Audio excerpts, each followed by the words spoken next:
What's going on, world? Welcome back to the TYSK report. Let's dive into these tech articles, starting with Meta. Meta is building the mother of all subsea cables. Meta is reportedly planning to build a world-spanning fiber optic subsea cable for its own exclusive use. According to TechCrunch, the $10 billion project will create a new 40,000-kilometer cable network around the world that avoids areas of geopolitical tension where subsea cables have been sabotaged, such as the Red Sea, the South China Sea, Egypt, Marseilles, the Straits of Malacca, and Singapore. While Meta is already part owner of 16 existing networks, this new cable project would be entirely owned by the company, allowing it full control to prioritize traffic to its own products and services. That would bring Meta in line with Google's efforts, which privately owns a handful of cable routes and has invested in 33 others. Subsea cable expert Sunil Tagore first reported on Meta's plan to build the mother of all submarine cables, dubbed W for its shape, and he estimated that the effort would require a $10 billion investment and likely take between 5 to 10 years to complete. The rumored route of Meta's undersea cable would span from the US East Coast and back to the West Coast via connection points in India, South Africa, and Australia, as you can see in this image right here. The goal is to avoid building in regions that have seen a recent spat of cable cuts, which rely on secretive global network of ships to repair. In addition to that, just to give you a little bit of knowledge when it comes to the internet, it says here, the internet is carried around the world by hundreds of thousands of miles of slender cables that sit at the bottom of the ocean. These fragile wires are constantly breaking a precarious system on which everything from banks to governments and TikTok depends on. So this is a very smart and intelligent play coming from Meta in wanting to build their own subsea cable network. Because of the ecosystem of products and platforms that they have, they are going to continue to grow for the years to come. We can just think about with their MetaQuest headsets and Ray-Ban smart glasses, then they have Instagram and WhatsApp, and then they're growing their AI models and wanting governments to use them and different industries to use them. They want to make sure that all the different plans that they have aren't impacted by any outside factors or nefarious practices coming from other companies or bad actors who want to see Meta not do well. Even though this is going to take 5 to 10 years, we already know that time flies by. So in the future, we could see Meta with their own subsea cable network. Maybe this would give them the opportunity to do a lot more with what they have and become a dominant all-in-one platform that people and companies would want to gravitate towards too and work with. Let's move on to the next article. VRChat plans age verification for adult-only spaces. VRChat plans to offer age verification to its adult users, starting with certain early access groups. VRChat explained the plan to partner with an organization called Persona to externally verify age with a government ID, as well as a phone or computer with a camera. The feature will be used to gate access to instances that were created with the age verification option enabled and won't be required to use VRChat overall. Age verified users can also opt to have a verified 18+ badge added to their profile. VRChat explains on a forum for groups to apply for early access. Group instance creators who have access to the feature will have the option to restrict access to age-verified users. For example, a bar may want to restrict access to 18+ users. This will require all attendees to go through the age verification process. Once the process is complete, that user, assuming they are 18 or older, can enter any age verification instances in the future. So as I stated in a previous video, I think the virtual reality space is going to grow for the years to come, and as they get to a price point where people are able to purchase them as much as they do when it comes to phones, or finance them as much as they do when it comes to phones, this is going to bring more people in of all different ages. So it's going to be very important for them to have some type of restrictions on different worlds and communities that are out there in the VR space, so that way younger children are not interacting with adults and vice versa in these different spaces. As the technology grows, it's going to get to a point where it can verify who you actually are, so that way it's not tricking the system and having these younger people be in places that they shouldn't be. Let's move on to the next article. Figment XR supports co-located multiplayer between Quest 3 and Apple Vision Pro. Co-locating a Quest 3 and Apple Vision Pro for same room mixed reality works with Figment XR. The multi-purpose utility supports Tilt Brush alongside Figment's expansive tools for building objects and scenes with physics and lighting. Co-locating a Quest and Vision Pro requires pointing a blue pad on the floor in the same direction in the same place. You've got to be logged into a Figment account in each headset as well. I was able to use a single account on both headsets and found myself sharing mixed reality with family as we created voxel objects and visited Figment scenes together. And as we're continuing to watch this video right here, we can see that they have that young child with that MetaQuest headset, and the person who is actually filming this has the Apple Vision Pro on. So this gives you that visual insight of what this person was talking about in those earlier statements. The app is in closed beta for Apple Vision Pro, and Upload VR was in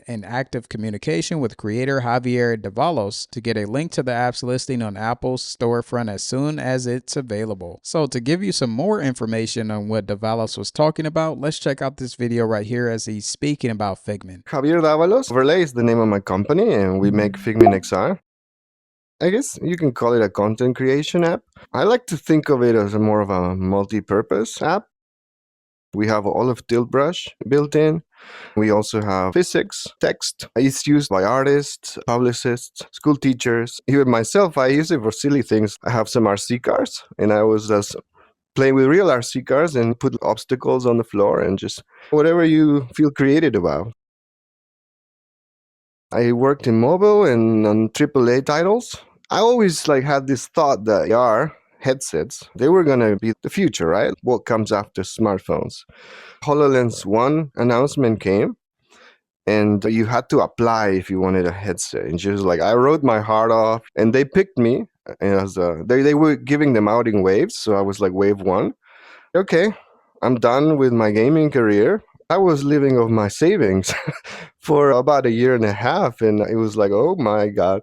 Money was running out, but then Magic Leap also jumped in, and they actually had a grants program for indie developers. They took me in, and they said us out, okay, here's some cash, make a consumer app. They changed their minds later, but I never did. So the funds ran out of Magic Leap, and then multiple companies came to the rescue. We had support from Microsoft, support from HTC, Tilt 5, Qualcomm. Most of all, the manufacturers really helped us so that we can still be alive today, and we're good now. Vision Pro, that's the next frontier, let's say. I've been working nonstop all day, getting my app to run really well on Apple Vision. The work that artists have made in Tilt Brush, I don't think people have experienced that in HD like I'm doing right now, and it's just breathtaking. When you see the love that people have put in their artwork in this incredible quality, that was I have to get this port done. The market for mixed reality is still young. I think that things are changing now that Quest 3S is out and it's so cheap to get in. And we do see an increase in sales, slowly but surely, happening since the Quest 3 launch. For mixed reality, Meta is kind of keeping the whole thing alive right now. I've been on all of those platforms, Leap 1, 2, HoloLens 1, 2, and those platform seems to come and gone. Meta is just at this point in time really keeping us going. I'm really thankful for that. Apple has something really special. But the problem is the price, of course. I've been there before. Magic Leap and the HoloLens, they were all $3,000 plus headsets. That's a big number. But the thing is, I feel over time, they're gonna lower that price. But I don't know if it's gonna happen in the next 2 years. I hope that when people put the headset on and try Figment XR, they can tell that it's a work of love.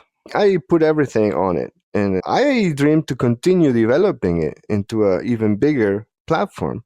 I feel like this is a technology that's very important for many reasons, and they're not so obvious now, but they will come into view in the future. There's going to be a time where these glasses and headsets are ubiquitous, and we have them, everybody's got them. If you have these devices that can create objects that are in your real world and they're digital and they don't need to exist physically, then we don't have to manufacture them. So that is going to be something that's going to be very special. So as you can hear from that video from Javier, he is very involved in the space and he has been building in the space for a while. And he did say some very key things related to how people in the future are all going to have them. Also, he did mention that they are right now the MetaQuest headsets at a price point where people can get them. That might not be the perspective that a lot of people have and wanting to drop the money for it. But everything that he talked about, I am also in agreement with, as the use case will continue to expand later on down the road. Also, it's nice that this Figment is going to be here for people to kind of connect with one another from headset to headset. And I think that's going to be important as time moves along, due to the fact that a person with an iPhone can call someone or text someone with an Android device. So I think this is going to be similar, of having these different type of headsets from these different companies and people being able to interact with one another all the time in different various aspects in their virtual reality headsets. Also, he did mention that he does not think this is going to happen in 2 years. And for someone who has been in the space, he could definitely be right. This might be something that could come 5 years down the road, or maybe even 10. So I'm not really sure what's going to happen next with this, but I'm glad that video was there to give us a little bit more insight from a person's actual perspective who is working in the industry. And we shall see what happens next with the virtual reality space in the next 2 to 3 to 5 years. Let's move on to the next article. UMaine begins construction on $82 million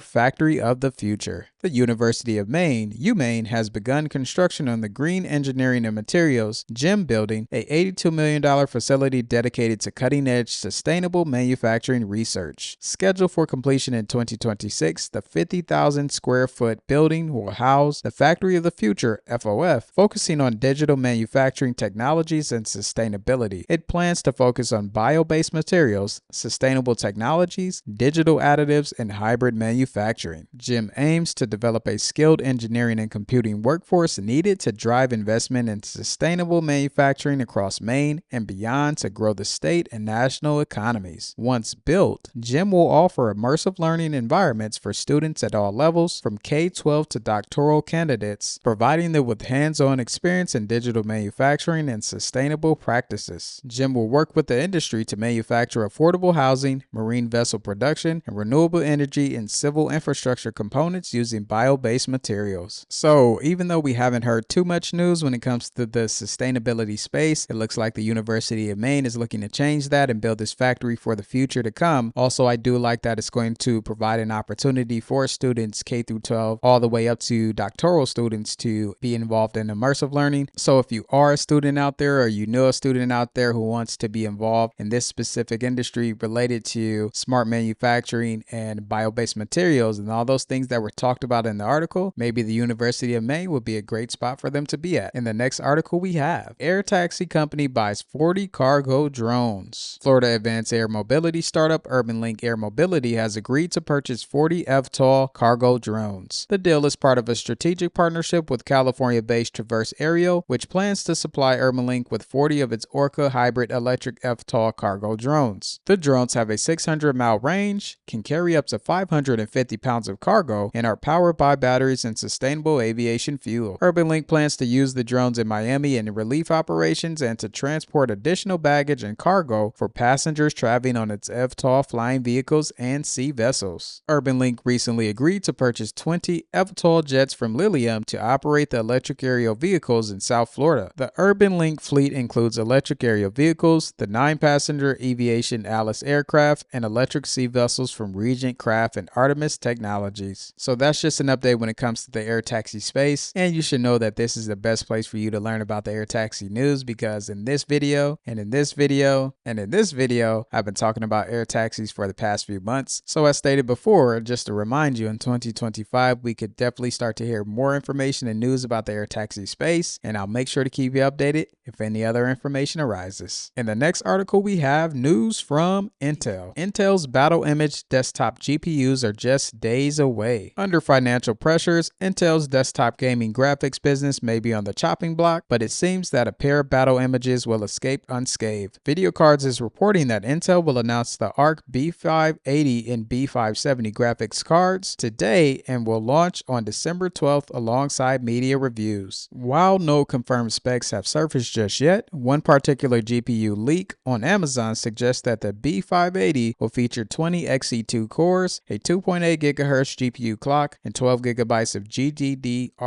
graphics memory at 19 Gbps with a 192-bit memory interface, and requires as little as 2 axial fans and one single 8-pin PCIe power connector. So that's just some of the latest news when it comes to the world of technology. I definitely want to make sure that you stay informed on the different news that's coming out each week. So in order to do that, this is the best place for you to be. So you should like the video, subscribe, and then check out these 2 videos right here where I keep you informed about the things you should know happening in the world of technology.